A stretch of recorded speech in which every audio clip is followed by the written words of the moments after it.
तो यार यहाँ पे साइकिल खड़ी कर देते हैं। ठीक है, यहाँ पर कर दो।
अब यार यहाँ पे बहुत ज़्यादा खतरा है।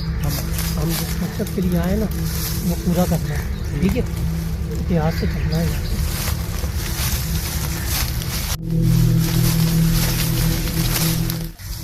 तुम ऐसा करो, तुम इस तरफ जाओ, मैं इस तरफ जाते हैं। हो सकता है कोई शिकार में मिल जाए।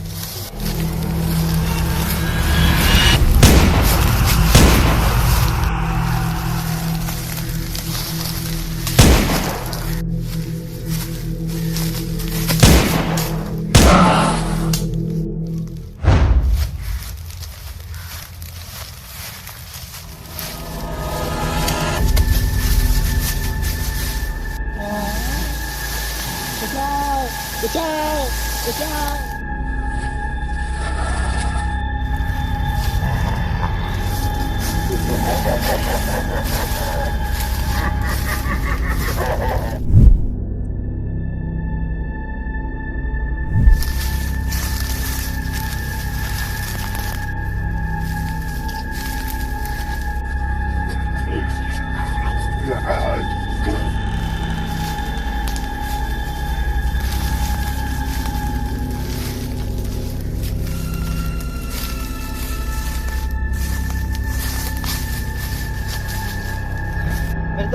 मेरे दोस्त कहाँ गए हो यहाँ पे? तुझे क्या हुआ है मेरे दोस्त घबराना नहीं। मेरे दोस्त असाद, मेरे दोस्त क्या हुआ?